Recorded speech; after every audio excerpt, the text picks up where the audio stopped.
Have you ever wondered why some photographers charge $200 and some photographers charge $2,000 for the same kind of shoot? By the end of this video, you'll find out exactly why. You might even find out if you're undercharging for your service. But here's the catch. There's one major mistake that most photographers are making that could be costing them thousands a year.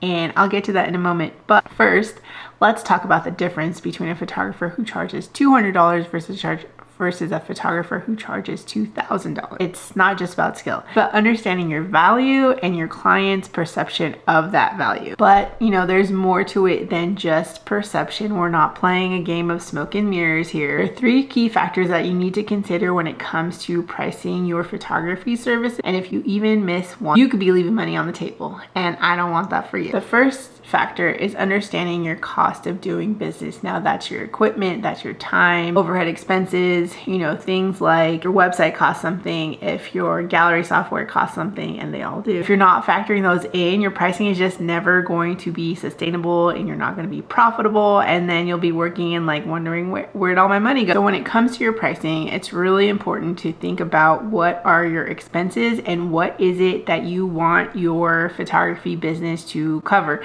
Now, if photography is a side hustle for you and it's not your full-time business, then great.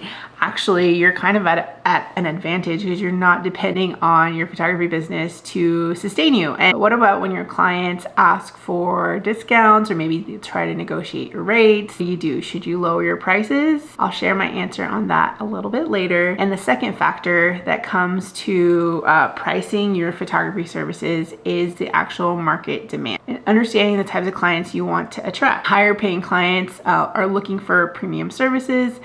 People who are looking for a lower price service are looking for a deal, and there is no wrong answer. There is no wrong place to be, but just think about how you want to position yourself in the market. Now, if you're just starting out, you're just getting your feet wet, you just want to book clients, then choose that price point that's gonna build and create that demand and desire for your service. And once you start getting busier and you're okay, I need to hit the brakes, slow this down, I need less clients. I know, who says I need less clients? But if you're feeling okay, I need to slow this whole thing down, that's a good indication that you should raise your pricing.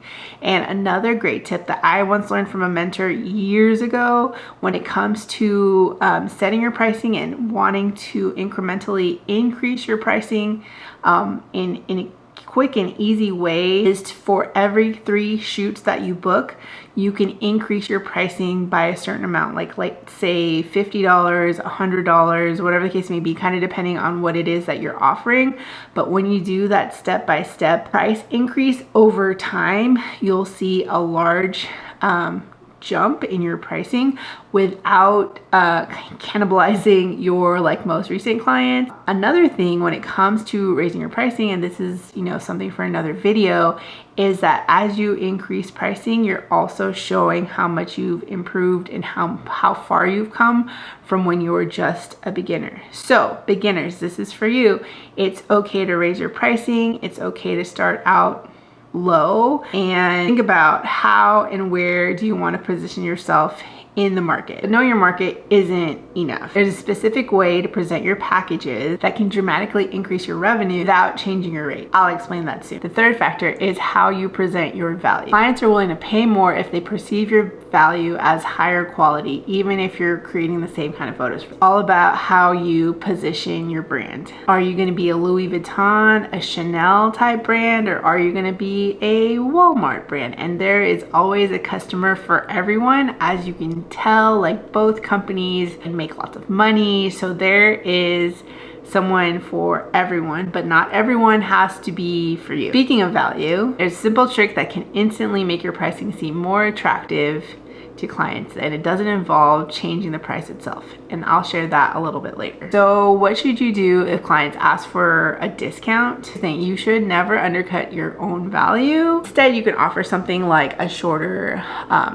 photo shoot, less photos, or if you want to beef up the value, you can offer more photos, but it doesn't mean that you have to cut your price. So here's the trick for presenting your packages. I recommend, especially if you're just starting out as a new photographer, as a professional photographer, is to have a high, medium, and low package. What'll happen is when you have those 3 types of packages, most people are gonna go for the middle package. Now think about it. If you've ever been to like a fast food restaurant where they have like a small, medium, large, majority of people are gonna choose the medium. Same thing applies here. If you have a small, medium, large package, most clients are gonna go with that middle package. It's usually value packed, like it gives them everything they need without anything that they don't. There will always be clients who are outliers who go with the bigger package that they want more, or there will always be clients who want the larger package, and there will always be clients that maybe want the intro package because that's what fits within their budget. But the majority, when you have the 3 choices, is the middle package, because it's kind of like, you can even put the words most popular because it is the most popular option. And the biggest pricing mistake that I see most photographers make, especially when they're new to starting their photography business, is pricing yourself based on what somebody else is charging.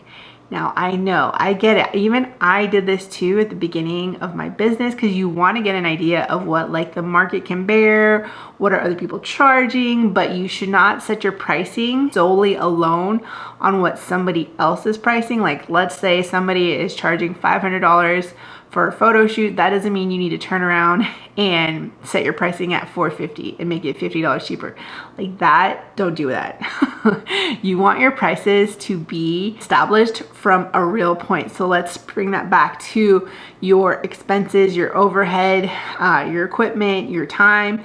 All of those factor into your pricing so that you know like what you're making at an hourly rate. Because what happens a lot of times is that photographers will set a price, and then when it comes to doing the actual work, taking the photos, editing the photos, delivering them, the whole bit, they realize that they're only making less than minimum wage. And I'm guessing if you started a photography business, you weren't trying to make minimum wage, because you would have just gone to Target or Starbucks to get a job there, right?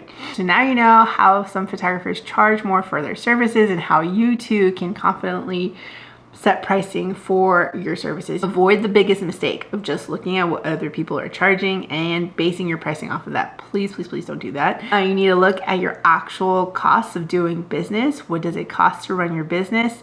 And those costs are going to change over time as you get busier, as you need more things, as you need software, as you need more gear. So it's a good idea to recalibrate and look at what your cost of doing business is every quarter or so, and at least once a year. And always show your value to your clients. So how do you show value? You give them a great experience. You help them through the photo shoot planning process if you have one. You make sure you have good communication through email, through text messages, through phone calls, however it is that you communicate with your client. Show that you care. You are here to create photos for them, so show up for your client. And if you're ready to get your photography business started, I have a free checklist for you. You can find that in the description below. If you want more tips on growing your photography business, hit subscribe and stay tuned for the next video.